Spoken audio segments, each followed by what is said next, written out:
The room had not changed in years, but the man inside it had. Once he sat at the desk with fire in his eyes and entire futures in his mind. Now he sat there because he had nowhere else to go.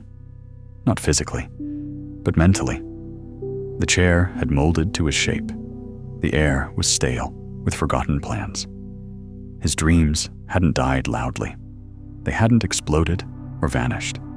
They had simply been postponed, one day at a time, until they dissolved into a fog of notifications and late-night scrolling. He didn't call it procrastination. He called it getting ready. He told himself that one day he would start, just not today. Today was special. Today was complicated. Today he was tired. Today needed preparation, alignment, and the right feeling. Tomorrow would be cleaner, calmer, more heroic. Tomorrow would be the day when motivation would break through the clouds like sunlight and transform him into the person he'd always imagined himself to be. But tomorrow never argued. Tomorrow always agreed. Tomorrow always smiled and said, "Sure, we'll start later." He didn't know when laziness became fear. It didn't happen like a switch. It crept in like fog, quiet and invisible, until he couldn't see what was 5 steps ahead. He began to avoid starting, not because he didn't care, but because he cared too much. The idea of failing hurt more than the reality of doing nothing. Inaction was safe, no risk, no humiliation, no proof that he wasn't who he said he'd be. So he built a life inside his head where he had potential, and protected it the only way he knew how, by never testing it. The phone became his refuge. It was small, warm, always willing to entertain. It didn't judge him when he failed to open the book or avoided the project. It rewarded him instantly. Laughter, music, drama, arguments, colors flashing like fireworks across a night sky. Each swipe brought him another hit of relief, another moment where he didn't have to face himself. Minutes bled into hours, and the screen went on glowing like a lighthouse, guiding him safely into the rocks. He knew something was wrong. That was the worst part. He wasn't ignorant. He was aware, painfully aware, of what he was losing. Every night, before he slept, there was a quiet reckoning. He promised himself redemption in the morning. He rehearsed speeches. Tomorrow I change. Tomorrow I wake early. Tomorrow I become serious. But the morning never stood a chance against the night. Fatigue turned alarms into suggestions, suggestions into excuses, and excuses into identity. Somewhere along the way, he stopped believing he could change. Not openly.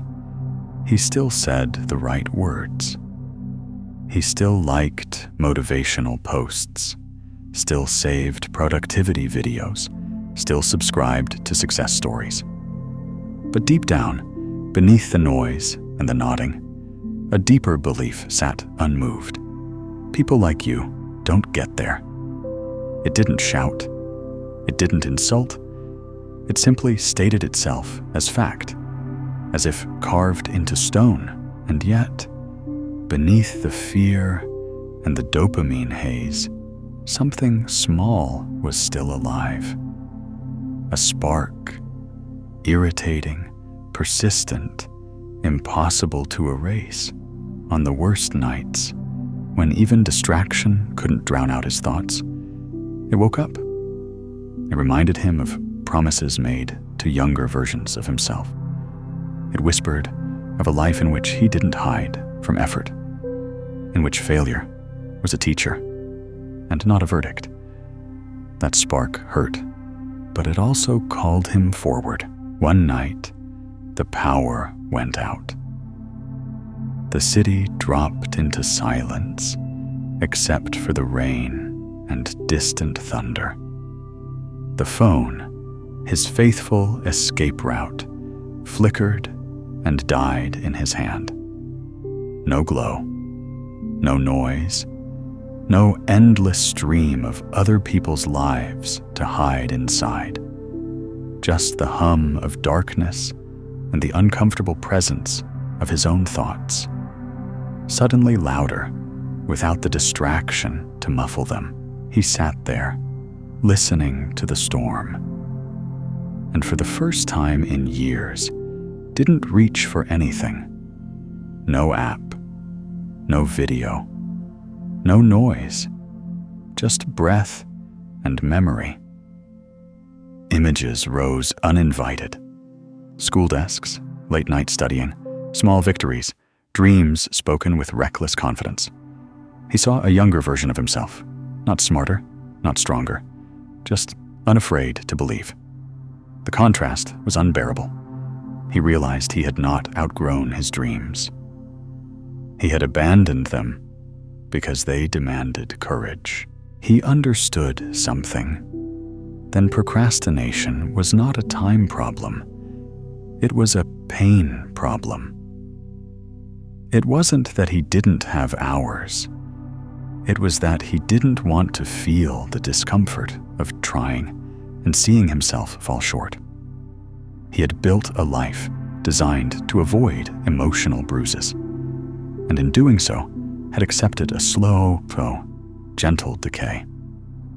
And staring into the darkness of the powerless room, he finally asked himself the question he had been running from. Is this how it ends for me?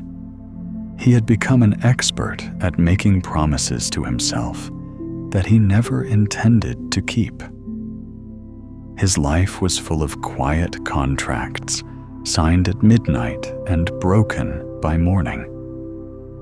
He would sit on the edge of his bed, like a lawyer rehearsing arguments. Tomorrow I start. Tomorrow I focus. Tomorrow I finally become the person I talk about in my head. Morning arrived like a witness, and every promise collapsed under the weight of comfort. It wasn't that he lied on purpose. It was that the version of him who spoke at night never had to do the work.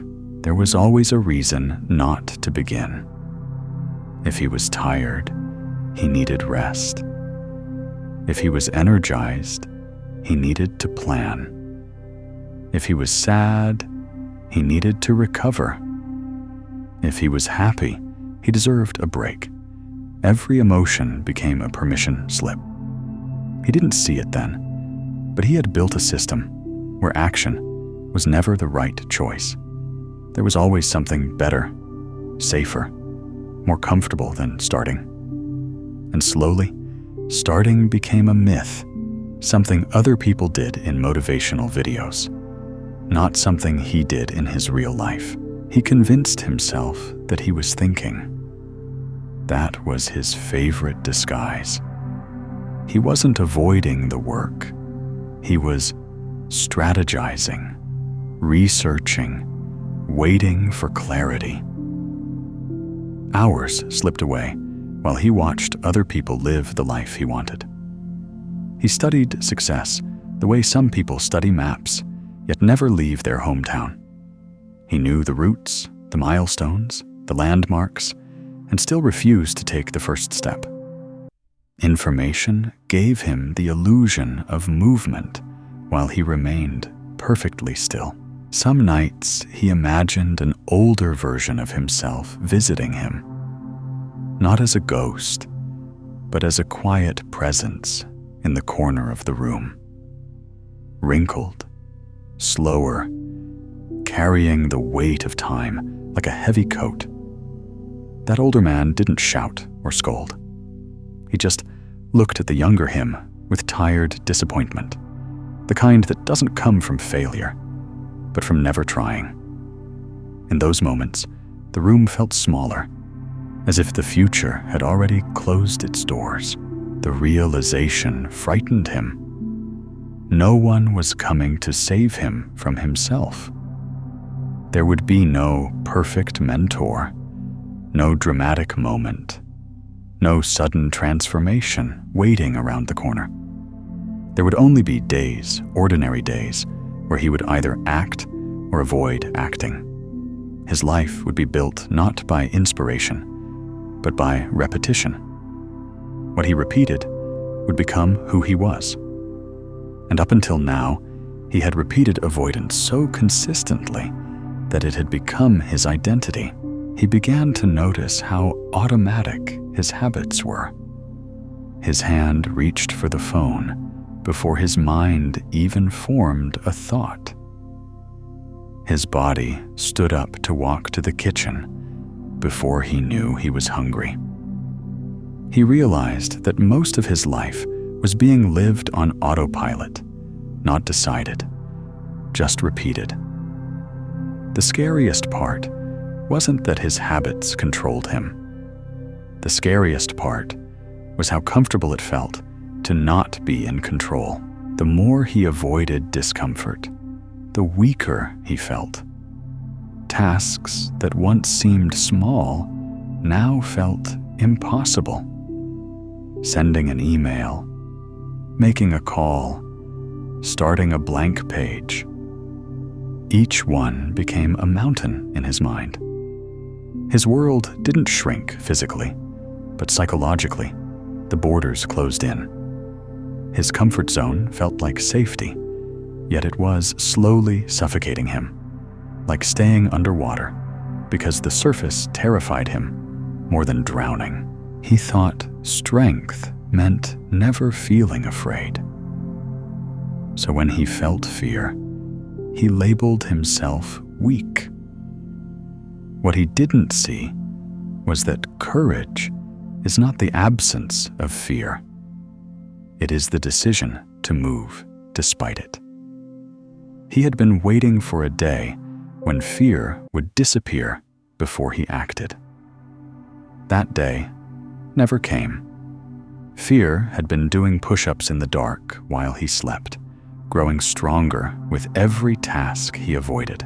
There was a moment, small, barely noticeable, when something shifted. Not a heroic transformation, just a tired honesty. He admitted to himself that he was not lazy.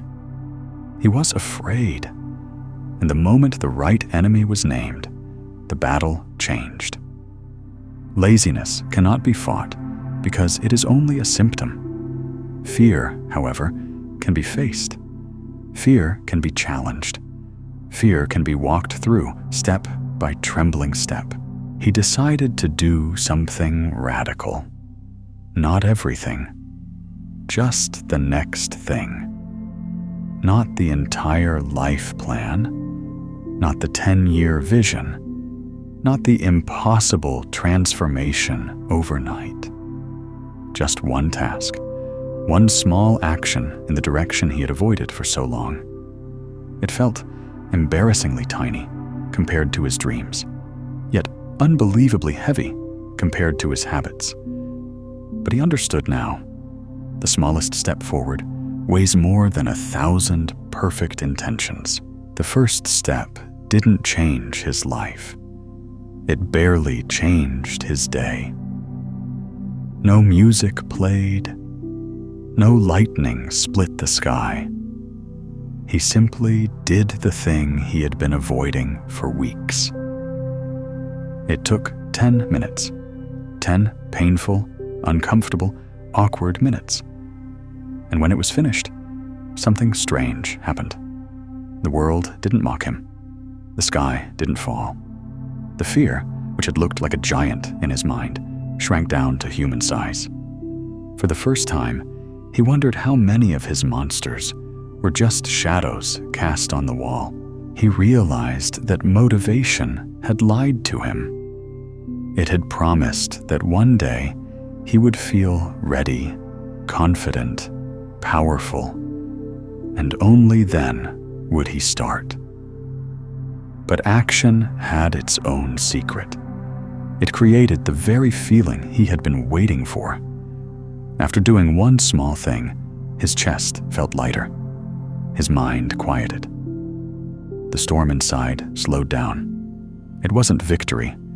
It was relief, the relief of finally moving in the direction of the person he claimed he wanted to become.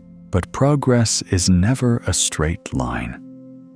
The next day, the old habits came back with new strength, like vines trying to reclaim a wall that had just been cleaned.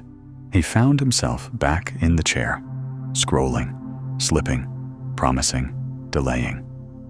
The difference was this. Now he noticed it. He could no longer pretend it just happened.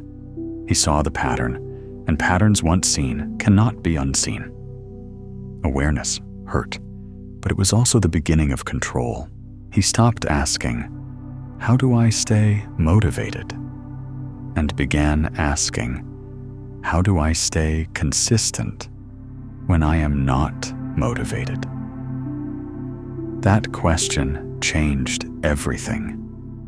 It admitted that some days he would feel empty, dull, heavy, uninspired, and that those days counted the most. Anyone can act when they feel good. Growth happens when action is taken without permission from emotion. Discipline became less of a punishment and more of a quiet form of self-respect. He learned that identity is not declared, it is practiced. Every action was a vote for the type of person he was becoming. Each time he avoided, he cast a vote for fear. Each time he acted, even clumsily, he cast a vote for growth. He didn't need to become a different person overnight. He only needed to outvote his past one decision at a time. Slowly, invisibly, painfully, the balance began to shift. Progress brought with it a new enemy: doubt. Not the loud, dramatic kind, but the quiet whisper that asked, "What if none of this matters?" On some nights, he felt foolish for trying. Who was he to think he could change direction after years of drifting? The past hung around his neck like a wet coat, reminding him of every unfinished start, every abandoned plan. The hardest part of growth wasn't the work. It was forgiving himself for the years he had lost. He had always believed that successful people were fearless. Now he began to see the truth. They were simply willing to be afraid and move anyway. He imagined them waking up with the same voices in their heads, the same doubts tugging at their sleeves, the same urge to scroll, to escape, to delay. The difference wasn't that they didn't hear the voice. It was that they didn't obey it. Courage, he realized, was disobedience to fear. There were relapses, many of them. Whole days lost to scrolling, to binge watching, to the numb pleasure of doing nothing. In the past, he would have called those days proof that he was hopeless.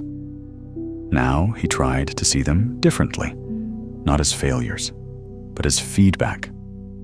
Each relapse showed him where he was weak, where old habits still ruled. Recovery wasn't about never falling. It was about shortening the time between falling and standing back up. He began tracking tiny wins. Not dramatic achievements, just small acts of self-respect.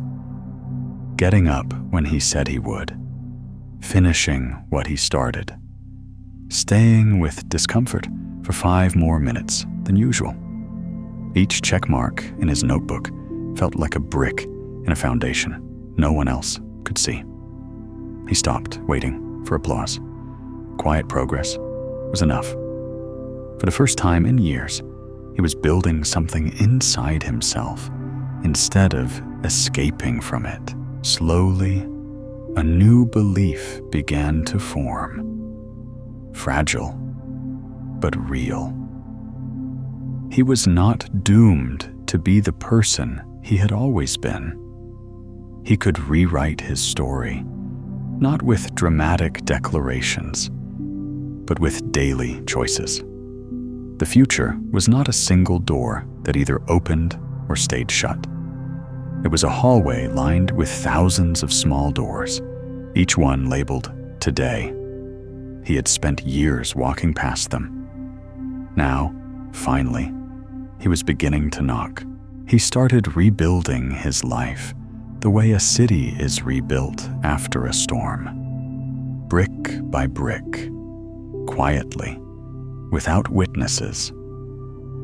No one applauded when he chose water over distraction. No one noticed when he closed the app and opened the book. The world does not celebrate internal victories, but he felt them. They were subtle shifts, less self-contempt at night, fewer broken promises in the morning. For the first time, he could look in the mirror without flinching. He began to treat himself like someone he was responsible for. When he failed, he didn't spit insults at his reflection. He asked better questions. What triggered this? How can I make it easier next time? He stopped demanding perfection and started designing environments that favored progress. Fewer distractions on the desk, clearer plans on the page, earlier nights, gentler mornings. Willpower was unreliable. Structure was not. He stopped trying to overpower his brain and started learning how it worked. He learned the rhythm of his own mind when it was sharp, when it drifted, when it lied. He stopped fighting every thought and started noticing them, like watching traffic from a window instead of standing in the middle of the street. Cravings rose and fell. Doubts appeared and faded. He was not the storm. He was the sky holding it. For the first time, his thoughts were not commands, they were weather. He realized that procrastination wasn't just stealing his time, it was stealing his self-respect. Every delay was a message to himself. You can't be trusted. Every completion, no matter how small, sent a different message. You keep your word. He stopped chasing confidence and began building credibility with himself. Confidence is a feeling. Credibility is a record.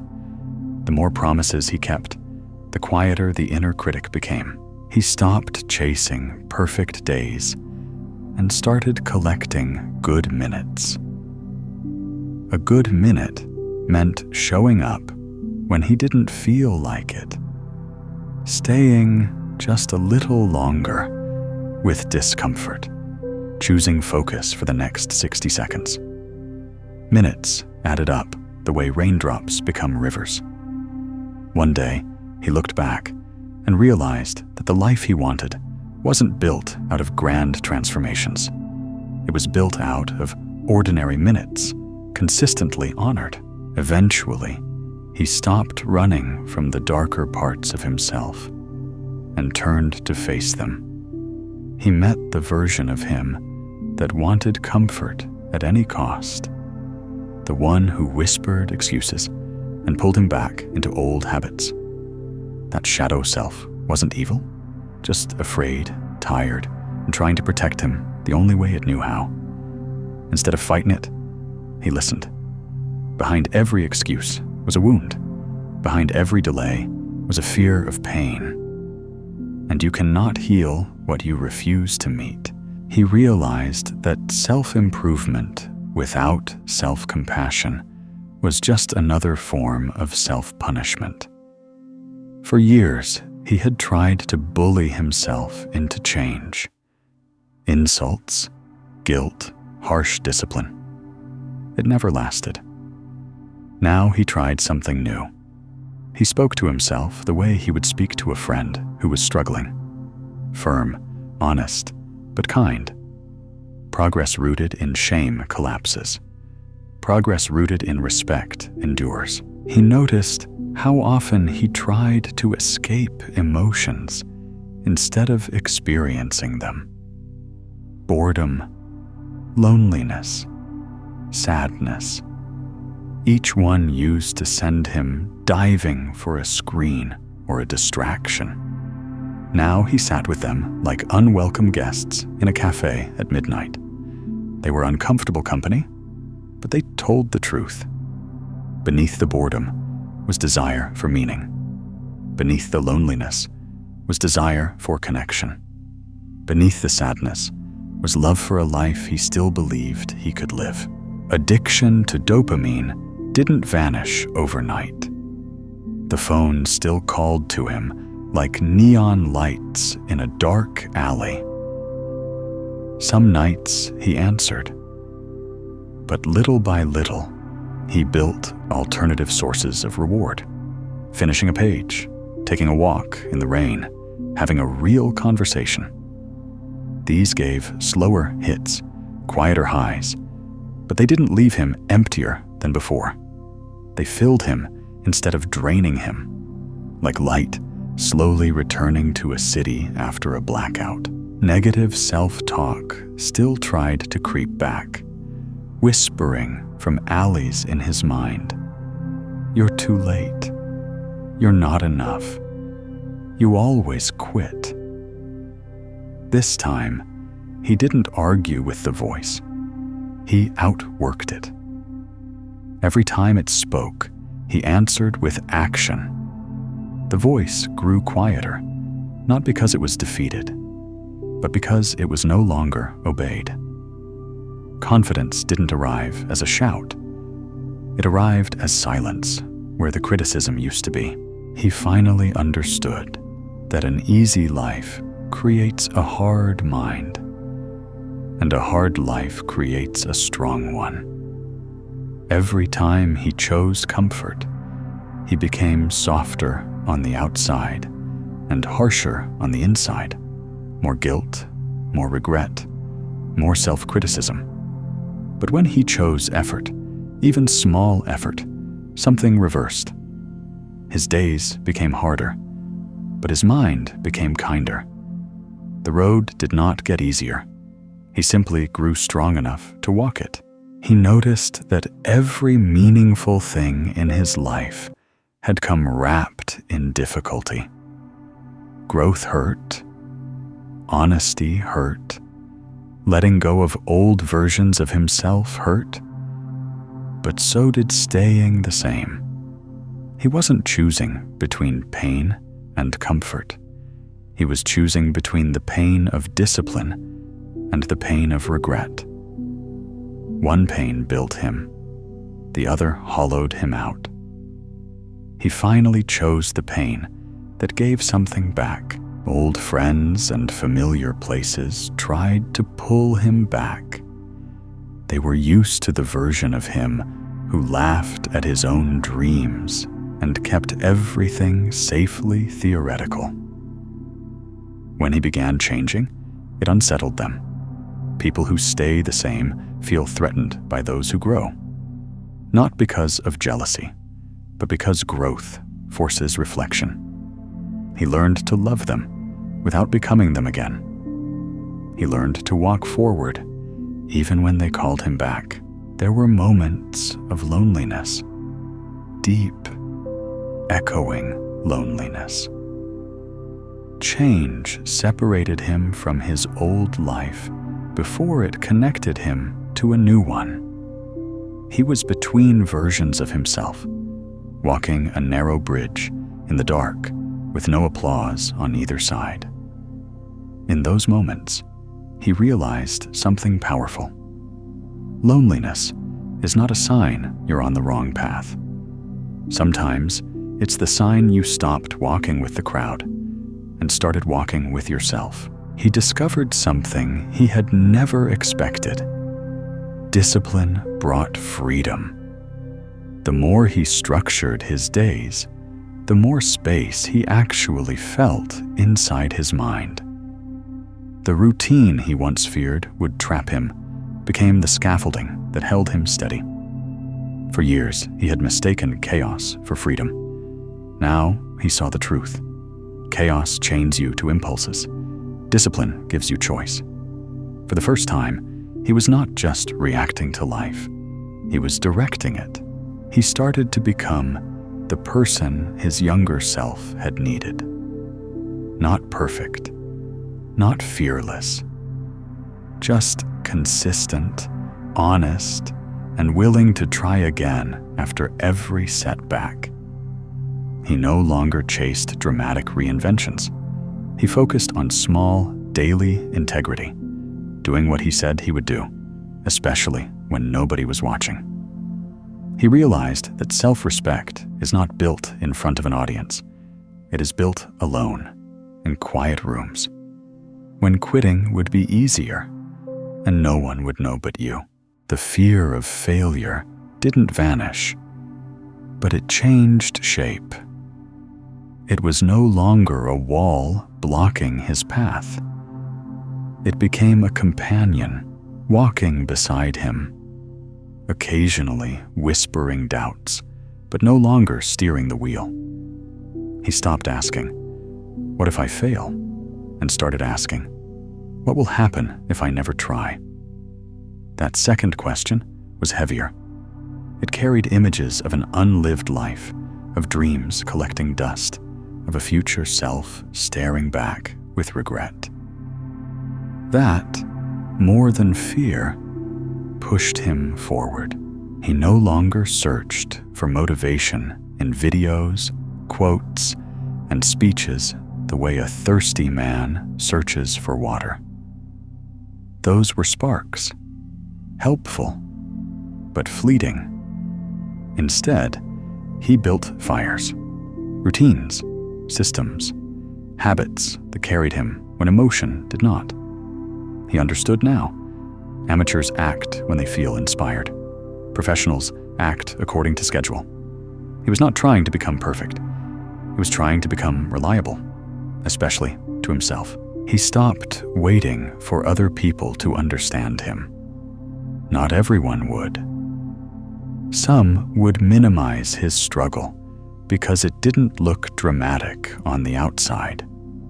They wouldn't see the silent battles, the internal negotiations, the 1,000 invisible choices that made up his days.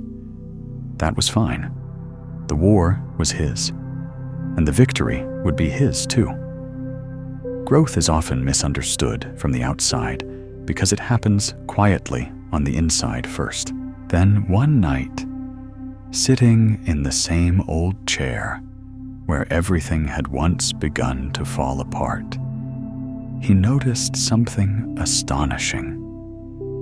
The room hadn't changed, but he had. The chair was the same. The rain was the same. The city outside still hummed with neon loneliness. But inside him, the architecture was different. He no longer felt trapped in that room. It was no longer a cage. It had become a workshop. Same walls, new man. He finally understood that his life had never been waiting for motivation. It had been waiting for ownership. No mentor, no book, no video was ever going to climb inside his head and do the work for him. They could point to the door, but they could not walk him through it. That responsibility, frightening, heavy, liberating, had always been his. And for the first time, he didn't run from that truth. He welcomed it like rain through an open window. He looked back at the man he used to be, the one trapped in loops of procrastination, chasing dopamine crumbs, drowning in negative self-talk, terrified of failure. And he did not feel hatred anymore.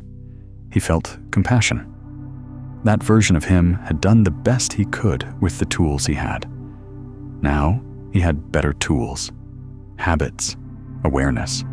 Courage earned the hard way. You don't become new by burning your past. You become new by understanding it.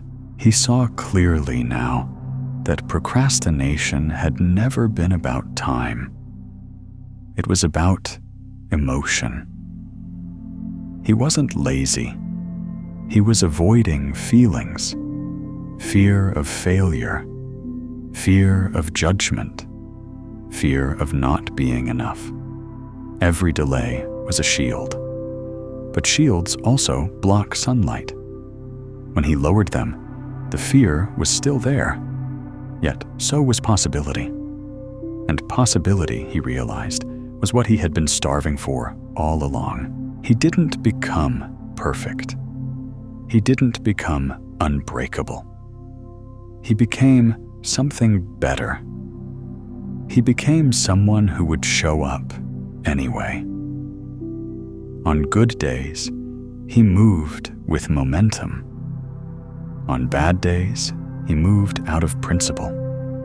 And on the worst days, when he felt like collapsing back into old habits, he remembered this simple truth. The person he was becoming depended not on how he felt, but on what he did next. So if you ever find yourself in a quiet room at night, lit only by the glow of a screen, drowning in dopamine hits, paralyzed by procrastination, haunted by a voice that says, "You will fail," remember him. Not because he was special, but because he was ordinary and chose differently. Your life will not change in a single dramatic scene. It will change in 1,000 small decisions, made when nobody is watching, in rooms that never made a sound. The rain will keep falling. The city will keep humming. And one day, you will look around and realize the world is the same. But you are not.